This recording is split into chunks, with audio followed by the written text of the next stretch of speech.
স্বাস্থ্য দপ্তরে অসংখ্যবার বলা সত্ত্বেও স্বাস্থ্য দপ্তর হাত তুলে নিয়েছেন, বলেছেন জেনে যাবে, তার আগে আমরা কিছু বলতে পারবো না। তো এইভাবে যে অব্যবস্থা কর্তৃপক্ষ নিজে স্বীকার করছেন, এর দ্বারা বুঝতে পারেন যে কিভাবে গোটা পশ্চিমবাংলার স্বাস্থ্য ব্যবস্থা চলছে। ইতিমধ্যে আপনারা জানেন, ওই আরজিকর কাণ্ডের পরে গোটা পশ্চিমবঙ্গের মানুষ জেনে গিয়েছেন স্বাস্থ্য ব্যবস্থা কোন জায়গায় দাঁড়িয়ে আছে। আজকে আমরা সারা বাংলা হাসপাতাল পক্ষ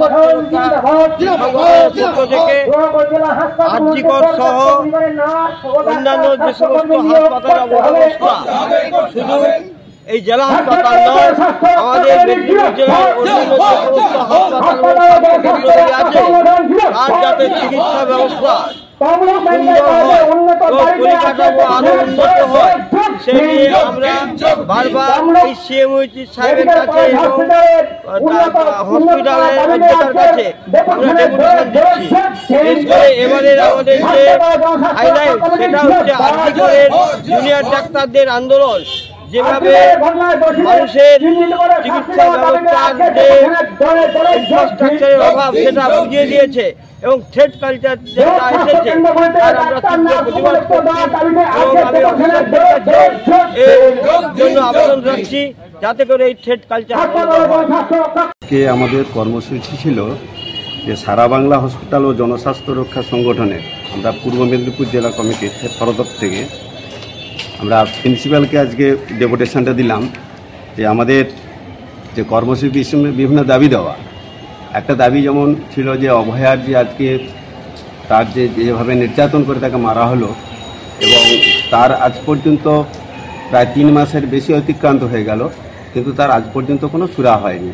সেই সম্পর্কে একটা দাবি দেওয়া ছিল যেমন, তেমনি আমাদের মেডিকেল কলেজে যে এখন বেশ কিছু ডাক্তারবাবুরা নাই, এখন এখানে রেডিওলজিস্ট কোনো নাই, এখানে যেটা এক্স-রে ঠিকমতো হচ্ছে না, তারপরে যে সমস্ত ডাক্তারদের অভাব, কিছু নার্স হয়তো হয়েছে কিন্তু অন্যান্য যে সমস্ত ব্যবস্থাগুলো থাকার কথা সেগুলো ব্যবস্থা পাইনি। বর্তমানে আমরা মেডিকেল কলেজের যে প্রিন্সিপালকে আমরা এখন ডেপুটেশন দিয়ে এলাম, তিনিও বলছেন, এগুলো স্বীকার করেছেন তিনি, এবং এইগুলো থাকার ফলে তিনিও কিছু করতে পারছেন না। কেবলমাত্র স্বাস্থ্য ভবন যদি ডাক্তার নিয়োগ করতে পারেন, একটা রেডিওলজিস্ট নিয়োগ করতে পারেন, এখানে ফরেন্সিক সেরকম নাই, এইরকমই যারা যে সমস্ত দপ্তরগুলো আছে সে দপ্তরের প্রচুর অভাব। যেখানে দেখা গেছে 15 জন থাকার কথা সেখানে আছে হয়তো 5 জন বা 10 জন।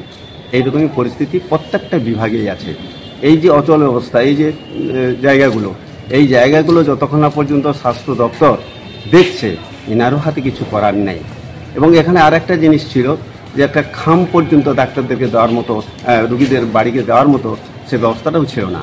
কিন্তু আজকে ম্যাডাম বলছেন যে ওনাদের পয়সা টয়সা বিভিন্নভাবে করে তারাই করছে, কিন্তু সরকারের দিক থেকে যে টাকা পয়সা দেওয়া সে বরাদ্দ কিন্তু আসেনি। এই সমস্ত দাবি দেওয়াগুলো আমাদের প্রায় 14 দফা দাবি ছিল। প্রত্যেকটা দাবি উনি মেনেছেন এবং যুক্তি সহকারে তিনি শুনেছেন এবং তারপরে উনি বলেছেন যে আমার যতটুকু করণীয় আমি সেটা করতে পেরেছি, কিন্তু যতক্ষণ পর্যন্ত এই সমস্ত স্বাস্থ্য দপ্তর না করে ততক্ষণ পর্যন্ত কিন্তু আমরা কিছুই করতে পারবো না। এটা সম্পূর্ণ স্বাস্থ্য দপ্তরের আওতায় ওনারা এটাই করবেন। এই ছিল আমাদের দাবি। আপনার নাম, আপনি কোন সংগঠন থেকে এসেছেন? আমার নাম হচ্ছে রামচন্দ্র সাঁতরা, আমি এই জনস্বাস্থ্য রক্ষা কমিটির একজন সংগঠন। বিজ্ঞাপনের চমক নয়, আছে আগামী দিনের প্রতিশ্রুতি, মানে কর ফ্যাশন। ছেলেদের যাবতীয় নিত্য নতুন পোশাকের বিপুল সম্ভার নিয়ে নবরূপে সজ্জিত কর ফ্যাশন।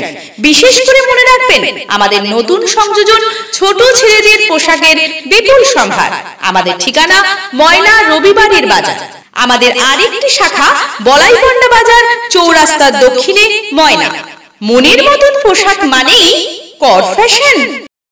আপনার বাড়ির রং কিংবা বাথরুম ফিটিংস এন্ড স্যানিটারি মানে পছন্দের সেরা ঠিকানা। এখন আপনার জলচক গুণময়ী এন্টারপ্রাইজ স্টোরে জ্যাকোয়ার এন্ড এশিয়ান পেইন্টস এর সবথেকে বড় ডিসপ্লে সেন্টার এখন জলচকে। তাই আপনার বাড়িকে সাজিয়ে তুলুন Jaquar and Asian Paints complete solution দিয়ে।